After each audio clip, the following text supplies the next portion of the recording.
India, ये है अनोखे इंडिया का आईना, जिसमें दिखता है ऐसा हिंदुस्तान जो साबित करता है क्यों है ये देश महान। आज के एपिसोड में राहुल बिखेरेगा रंगों का जादू। घूमेंगे रईस जी की ऐसी कार में जो चलती है ऐसी चीज से जिसे आप पी सकते हैं। जाएंगे केरला के उस गांव में जहां है real life photocopies, same to same बिडू, और एक बाल का ऐसा कमाल जो आप सोच भी नहीं सकते। तो बोलो OMG ये मेरा India, oh my God, awesome है देखो इंडिया, OMG ये मेरा India. Hello and welcome to OMG ये मेरा इंडिया। और दोस्तों, आप तो जानते हैं कि इस शो में हम आपको ऐसे अलग अलग टैलेंटेड लोगों से मिलवाते हैं और अनबिलीवेबल कारनामे भी दिखाते हैं, जिन्हें देखकर आप अपने बगल में बैठे इंसान से जरूर पूछते हैं कि भाई तू मेरे सपने में क्या कर रहा है। तो तैयार हो जाइए, क्योंकि अगला कारनामा भी कुछ ऐसा ही हैरान कर देने वाला है। और जिस बंदे ने इस कारनामे को अंजाम दिया है उसके बारे में बस इतना जान लीजिए कि जैसे हमारे घर में हम जब भी खुश होते हैं तो क्या करते हैं, रंगोली बनाते हैं, लेकिन इनका उल्टा है। इनके घर में रंगोली की वजह से खुशियां आती हैं। ये कैसे आती हैं, ये आप खुद ही देख लीजिए। इंडिया में अक्सर फेस्टिवल्स में हमें घरों के बाहर रंगोली बनी दिख जाती है, पर एक आर्टिस्ट हैं जिन्होंने अपने रंगोली बनाने के टैलेंट को इतना ऊपर और इतना फास्ट पहुंचाया कि हमें उनसे मिलने जाना पड़ा। भावनगर, गुजरात। यहाँ हम मिले तेज तरार रंग बिखेरने वाले राहुल स्वामी से। तेज तरार इसलिए क्योंकि ये है इंडिया के फास्टेस्ट रंगोली आर्टिस्ट।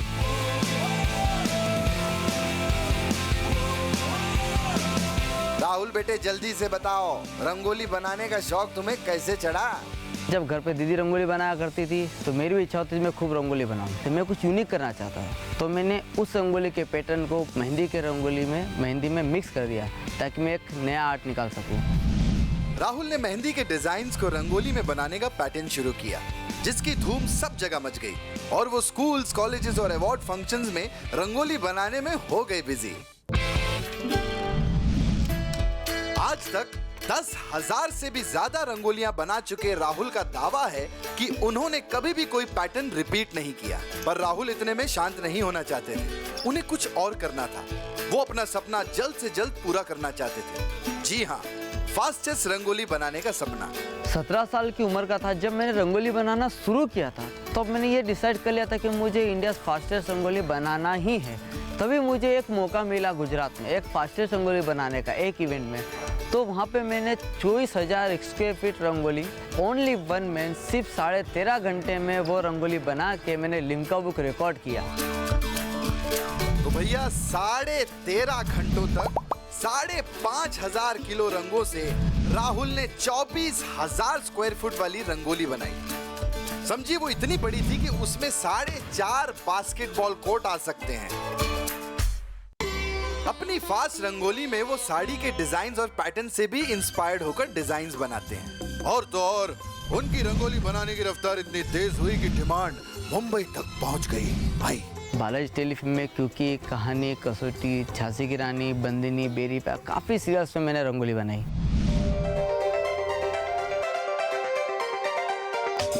पर राहुल को असली कामयाबी तब मिली जब उनके इस टैलेंट को देखकर भावनगर, गुजरात के अयोध्यापुरम जैन टेम्पल से रंगोली बनाने का ऑफर आया, जहां वो एक 10 बाय 10 फीट की रंगोली बनाने वाले हैं, वो भी सिर्फ 10 मिनट में। उन्होंने देश भर के जैन टेम्पल्स और फंक्शंस में अपनी फास्टेस्ट रंगोली का जादू चलाया और पलक झपकते ही अपनी रंगोली से लोगों का दिल जीता। टीवी और फिल्मों में रंगोली बनाकर उन्हें वो सैटिस्फैक्शन कभी नहीं मिलता जितना मंदिरों में अपनी रंगोली को भगवान के लिए बनाकर मिलता है। 13 kg कलर्स यूज करके ये रंगोली राहुल ने सिर्फ 10 मिनट में बना ली, जिसे बनाने में नॉर्मल आर्टिस्ट को कम से कम 3 घंटे तो लग ही जाते हैं।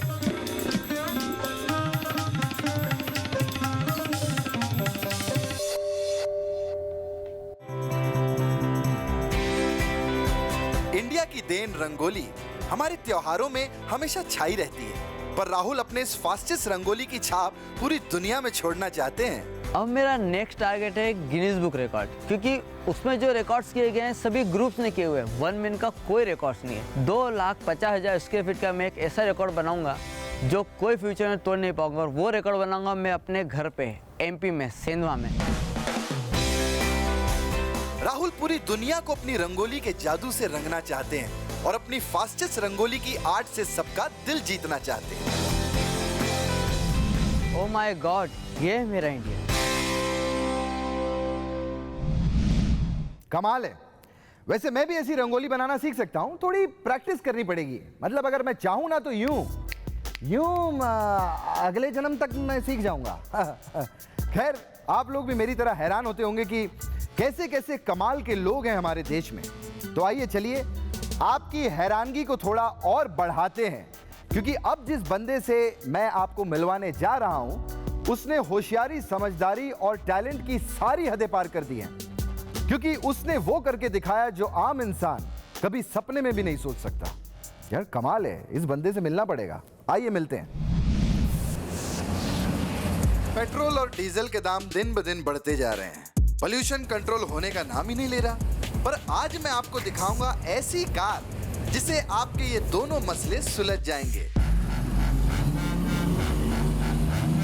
क्योंकि वो कार चलती है पानी से।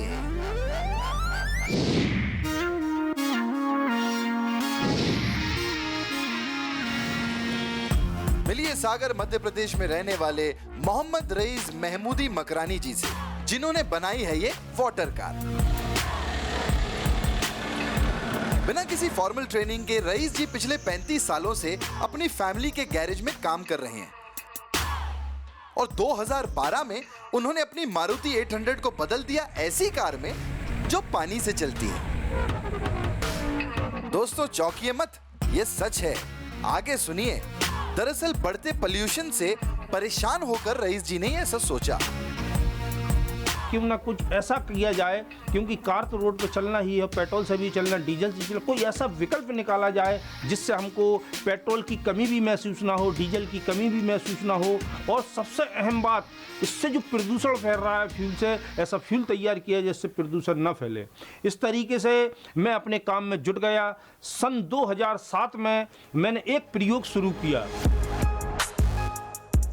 अपने एक्सपेरिमेंट में रईस मियां ने कैल्शियम कार्बाइड और पानी के मिक्सचर एसिटिलीन गैस की पावर को पहचाना और जुट गए अपने इस नए फ्यूल के हिसाब से इंजन को बनाने में। कैल्शियम कार्बाइड और पानी, ये दोनों के मिश्रण से एक रिएक्शन होता है, उसका रिएक्शन का गैस निकलती है। उस तरीके से मैंने जब इंजन में, पिस्टन में, कनेक्टिंग में और हेड में जब मैंने बदलाव किया, बदलाव करने के बाद फिर मैंने ये फ्यूल बनाना जब शुरू किया, उसमें सारे सिस्टम लगाए। सारे सिस्टम लगाने के बाद इंजन को जब मैंने स्टार्ट किया तो इंजन को मुझे खाली स्टार्ट करने में 1.5 साल लग गई। 2400 घंटे इसमें मैंने काम किया कि किसी भी तरीके से इंजन स्टार्ट हो जाए, तब जाके 1.5 साल के लगभग मैं इंजन को स्टार्ट कर पाया। ये है इंडिया का टैलेंटेड इंडियन। आंधी तूफान कुछ भी आ जाए, जो ठान लिया वो तो करके ही रहेंगे। एसिटिलीन गैस कार्स में LPG और CNG को रिप्लेस कर सकती है, पर ये एक हाईली फ्लेमेबल गैस है। लेकिन बिना किसी बड़े टेक्निकल और मैकेनिकल सपोर्ट के इस गैस को कंट्रोल्ड वे में एक फ्यूल के तौर पर यूज करना अपने आप में ही एक बहुत बड़ी बात है। रईस जी की इस वाटर कार को हल्का फुल्का मत समझना भिड़ो लोग। इसमें 796 सीसी का इंजन है। ये इतने ही पावर वाली दूसरी कार्स के बराबर ही पावरफुल है। इस गाड़ी की मैक्सिमम स्पीड है 50 to 60 किलोमीटर पर आवर। लेकिन जहां पेट्रोल करीब 6 रुपए पर किलोमीटर पड़ता है, इसमें खर्चा होता है आधा। 25 किलो पानी और 4 किलो कैल्शियम कार्बाइड में ये 60 किलोमीटर तक चल सकती है। और अपनी इस वाटर कार को बनाने में वो अब तक खर्चा कर चुके हैं 7 लाख रुपए। बहुत खर्चा हो गया ना भाई। इस इन्वेंशन के लिए उन्हें दुबई और चाइना की कंपनीज ने भी कांटेक्ट किया। रईस जी चाइना की सैर भी कराए, पर मेक इन इंडिया से रईस जी इतने इंस्पायर्ड हैं कि उन्होंने सभी ऑफर्स रिजेक्ट कर दिए। उन्होंने कहा कि कार्स बनाएंगे तो इंडिया में ही बनाएंगे। ये देश प्रेम देखकर तो मेरी आंखों में भी आंसू आ गए। जब मैं चाइना पहुंचा था और मीटिंग हुई मेरी, और मीटिंग में उन्होंने क्लियर ये बात रखी, आप हमारे साथ मिलकर काम करना चाहें तो हम इस फ्यूल के लिए हम आपके साथ काम करने के लिए तैयार हैं कि नहीं। वो मेक इन इंडिया की बात मेरे मन में ऐसी आई, हम क्यों ना अपने देश के लिए ये टेक्नोलॉजी बनाएं। बस वो मेक इन इंडिया माननीय प्रधानमंत्री जी की वो बात मुझे इतनी अच्छी लगी कि मैंने चाइना को खुल के बात कर दी कि नहीं, ये जो कुछ भी होगा मेक इन इंडिया होगा, ये जो कुछ भी होगा मेड इन इंडिया होगा और मैन्युफैक्चरिंग भी इंडिया में होगी। खैर रईस जी का इनोवेटिव माइंड यहीं नहीं रुका और उन्होंने सोचा क्यों ना मोबाइल से ही गाड़ी में ऐसा सिस्टम बनाया जाए कि अभी तक मोबाइल से बात करते थे, एसएमएस करते थे, मैसेज करते थे या व्हाट्सएप करते थे या मेल करते थे, क्यों ना ऐसी चीज़ बनाई जाए कि अब हम मोबाइल को अगर कमांड करेंगे, अगर हमको गाड़ी बंद करना है तो हम मोबाइल से बंद कर सकते हैं, स्टार्ट करना है स्टार्ट कर सकते हैं। रईस जी अपनी इस कार को मोबाइल से भी ऑपरेट करते हैं। उन्होंने कार में ऐसा मोटर लगाया है जिसे वो मोबाइल नेटवर्क की फ्रीक्वेंसी से चलाते हैं और मोबाइल के अलग अलग नंबर्स प्रेस करने से कार का इंजन स्टार्ट होता है, वो चलती है, रुकती है और रिवर्स में भी आती है। तो दोस्तों, पूरी तरह से सक्सेसफुल ड्राइवरलेस कार बनाने में जहां दुनिया के बड़े बड़े साइंटिस्ट करोड़ों डॉलर्स खर्च कर रहे हैं, वहीं हमारे देसी साइंटिस्ट रईस जी ने ये काम चंद हजार रुपयों में कर दिया। भाई ये है रियल मेक इन इंडिया। वाह, कितना मजा आएगा नहीं। और अब उनका सपना है कि वो इस कार को ऐसा बनाएं कि ये पानी में भी चल सके। अरे भैया बहुत ही बढ़िया, वाटर कार को वाटर पर चलाएं। मैं तो कहता हूँ भैया मेरे लिए भी एक बना दो। रईस भाई सुनो, वाटर कार के लिए उन्हें अब तक 12 अवार्ड्स मिल चुके हैं और इन्होंने अपनी वाटर कार के लिए पेटेंट एप्लीकेशन भी फाइल की है। पानी से चलने वाली ऐसी कार जो दूसरी कार्स के मुकाबले आधे से भी कम खर्चे पर चलती है, 60 की स्पीड में भागती है। रईस जी के एनवायरनमेंट पर पोल्यूशन के बोझ को कम करने का काम वाकई इन सब की काबिले तारीफ है। तो दोस्तों, फिल्मों में एक ही शक्ल के दो लोग होते हैं तो कितना मजा आता है। पैसे कोई और उधार लेता है, गुंडों की मार किसी और को पड़ती है, गर्लफ्रेंड किसी और की होती है पर डेट पर कोई और ही लेके जाता है। सोचो अगर रियल लाइफ में अगर ऐसे हम शक्ल्स हों तो क्या होगा, और अगर हम शक्ल एक दो नहीं 100-150 हो तो क्या होता होगा। आइए हम आपको दिखाते हैं। हम आज जाएंगे एक ऐसे गांव में जहां ह्यूमन फोटोकॉपीज मिलती हैं। देखिए, इंडिया के कई गांव फेमस हैं अपनी फसलों के लिए, अनाजों के लिए। कहीं लिटरेसी रेट है 100% तो कहीं सफाई रहती है चकाचक। पर आज मैं चुनकर लाया हूं एक ऐसा खास गांव जो फेमस है जुड़वा बच्चों के लिए। केरला के कोडिनी विलेज को कहते हैं ट्विन विलेज, क्योंकि इस गांव में है ट्विन्स की फौज। जी हाँ, यहाँ 550 से भी ज्यादा ट्विन्स हैं। वर्ल्ड में हर 1000 डिलीवरीज में 6 ट्विन्स का एवरेज है, पर इस गांव में ये रेशियो है 42। बाय गॉड, कोई वरदान वगैरह मिला है क्या? जुड़वा पुत्र भव। ये जुड़वा बच्चों का सिलसिला कई पीढ़ियों से चलता आ रहा है। और तो और इस गांव की लड़कियों की जहां शादी होती है वहां भी होते हैं रमेश, सुरेश या फिर सीता और गीता। और एक मजेदार बात सुनिए यहाँ के रहने वाले इब्राहिम जी से। कोई ऐसा भी है 2 दफा ट्विंस हुआ, किसी का 3 दफा ट्विंस हुआ, ऐसा भी है। कुछ डॉक्टर्स का मानना है कि इतने जुड़वा बच्चे होने का रीजन है कोडिनी एरिया के पानी में मौजूद केमिकल्स। पर एक्चुअल वजह जानने के लिए लोगों ने रिसर्च भी की, लेकिन रिसर्च तो बहुत किया है, लोग सब कुछ बहुत किया, लेकिन आज तक किसी को इसी के बारे में कुछ मालूम नहीं पड़ा क्यों हो रहा है करके। इस मिस्ट्री को छोड़िए, मैं तो ये सोच रहा हूँ कि इतने ट्विन्स में लोगों को कितना कंफ्यूजन होता होगा और ट्विन्स अपने आइडेंटिकल होने का फायदा भी उठाते होंगे। कभी बच्चे टीचर्स को चकमा दे देते होंगे और कभी ये टीचर जो है वो गलत बच्चे को सजा भी देती होंगी, क्योंकि फिलहाल कोडिनी गांव में ज्यादातर ट्विन्स 15 साल से छोटे हैं। ये तो कोडिनी के स्कूल्स का रोज का हाल है। अकेले स्कूल में 88 ट्विन्स पढ़ते हैं। कसम से भाई, इतना कंफ्यूजन। अगर मैं स्कूल का मास्टर होता तो कंफ्यूज हो के कहीं ना कहीं बेहोश जरूर पड़ा होता। आइए पता करते हैं कि जब पेरेंट्स को डॉक्टर्स कहते हैं कि बधाई हो जुड़वा बच्चे हुए हैं, तो उनका रिएक्शन क्या होता है? ज्यादातर औरतें तो खुश होती हैं, लेकिन कुछ जो पहले भी माँ बन चुकी हैं, उन्हें प्रेगनेंसी के दौरान होने वाली तकलीफों का अंदाजा होता है, क्योंकि प्रेगनेंसी से जुड़ी तकलीफें अलग होती हैं। तो कई औरतों को इस बात की भी चिंता रहती है। वेस्टर्न कंट्रीज में ट्विन रेट्स आर्टिफिशियल इंसेमिनेशन की वजह से बढ़ा है, पर कोढ़नी में बिना आईवीएफ के ही जुड़वा बच्चे होते हैं, 100% नेचुरल। इंडिया में इलाहाबाद के मोहम्मदपुर उमरी में भी जुड़वा बच्चों की कोई कमी नहीं है। वर्ल्ड की बात करें तो सदर्न ब्राजील के एक छोटे से टाउन कैंजिनो गोदोय और नाइजीरिया के इग्बो ओरा में आपको ट्विंस की फौज मिलेगी। It's strange but interesting. Twins village के चर्चे इतने हैं कि दुनिया भर से विजिटर्स आते हैं, और पिछले कुछ सालों में इतने विजिटर्स आने लगे हैं कि विजिटर्स को ऑर्गेनाइज करने के लिए स्पेशल कमेटी बनाई गई है। वाओ, मतलब यहाँ के जुड़वा बच्चे किसी अट्रैक्शन से कम नहीं है।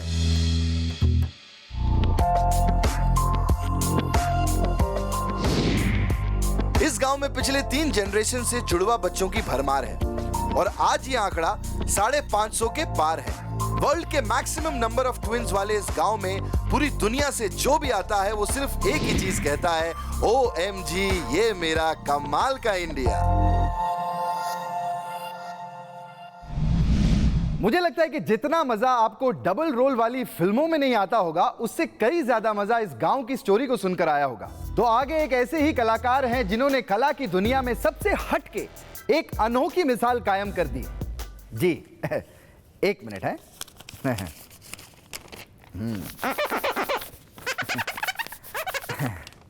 आप लोग सोच रहे होंगे कि मैं क्या कर रहा हूं। नहीं, मैं पागल नहीं हुआ हूं, मैं पेंटिंग बना रहा हूं। क्योंकि मुझे किसी ने कहा है कि अच्छी पेंटिंग बनानी है तो दिमाग के जो विजुअल हैं उसे कागज पे उतार लो। ये देखिए, विजुअल का तो पता नहीं, ये मेरा तेल जरूर यहां पर आ गया है। खैर, सच में पेंटिंग बनाना बहुत ही मेहनत का काम है। अब सोचो, मुझसे हाथ से पेंटिंग नहीं बनाई जा रही है, तो ये भाई साहब किस चक्की का आटा खाते होंगे जो ऐसे पेंटिंग बना लेते हैं। नहीं, मेरा मतलब यार हद होती है यार टैलेंट की। What a wonderful show we have. OMG, ये मेरा इंडिया। आइए आगे देखते हैं। आप मुझे क्या देख रहे हो, स्टोरी देखिए। हर महीने एक आध बार बालों को कटवा कर हम उन पे अत्याचार करते हैं। देखिए कैसे खटाखट काटे जा रहे हैं। हाय हाय हाय, वाह वाह वाह। कभी सोचा है कि इनसे आपके अंदर के कलाकार को उड़ान मिल सकती है? एक बाल की कीमत आप नहीं समझोगे चुन्नी बाबू, पर मुकेश बाबू ने अपने एक बाल की कीमत बहुत अच्छे से समझी है भैया।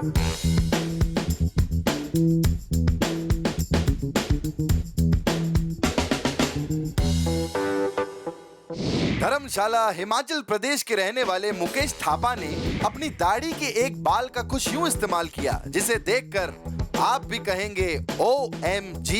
उन्होंने अपनी दाढ़ी के एक बाल, जी हाँ, एक बाल के ब्रश से बनाया है अपना ही पोर्ट्रेट। जब मैं 6th स्टैंडर्ड में था तो मेरे को मतलब आर्ट का शौक पैदा हुआ, तो उसी दिन से मैंने पेंटिंग को अपना प्रोफेशन बनाने की ठान ली। मेरे को एक विश्वास में जागृत हो गया कि मैं कुछ यूनिक करना चाहता हूँ।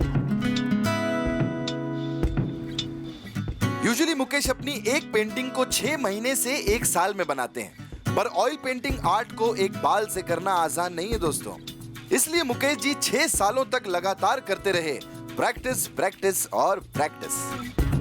मानना पड़ेगा मुकेश भाई, मतलब 5 साल में सरकारें बदल गई पर आप नहीं रुके और फाइनली बना ही लिया अपना एक पोर्ट्रेट। इस अचीवमेंट के बाद उनके नाम कई रिकॉर्ड्स हैं और उन्हें कई इनाम भी मिले हैं। इसे कहते हैं सच्ची लगन। दोस्तों, दुनिया में अपना नाम बनाने के लिए आपको कुछ हटके करना पड़ता है, कुछ इनोवेटिव करना पड़ता है, पर अपने बाल को इस तरह से कोई अपनी क्रिएटिविटी दिखाने के लिए इस्तेमाल करेगा, ये तो कोई सोच भी नहीं सकता। पेंटिंग तो सभी बनाते हैं, ये मेरा जुनून है कि मतलब मेरे को करना है तो करना ही है। पिछले 24 सालों से अपने ब्रश का जादू बिखेरने वाले मुकेश जी का मानना है कि पेशेंस और सैक्रिफाइस की सीढ़ियां ही आपको कामयाबी की मंजिल तक पहुंचाएगी। मुकेश जी का ये कारनामा वाकई हमारे लिए एक बड़ी इंस्पिरेशन है गाइस। मैंने अपने लिए कुछ नहीं किया, मैं अपने देश के लिए करना चाहता था। मेरी तरफ से आपको गुड वाला लक है मुकेश भाई। ऐसे ही दाढ़ी के वो बाल उगाते रहिए और पोर्ट्रेट्स बनाते रहिए। एक मेरा भी बनाना प्लीज। नहीं, मॉडलिंग का चार्ज मैं आपसे बिल्कुल नहीं लूंगा। मुकेश जी के जुनून और शिद्दत को देखकर मैं सिर्फ एक ही चीज कहूंगा, OMG, ये मेरा इंडिया।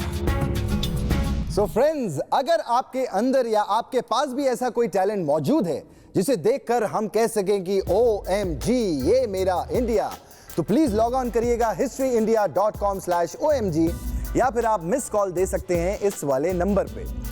आपके सबसे ज्यादा हैरान कर देने वाले टैलेंट को जगह मिलेगी हमारे फाइनल एपिसोड में। तो देखते रहिए, देखिएगा, इतना अच्छा शो बनाया यार हमने। सी यू, फिर मिलते हैं। Good night.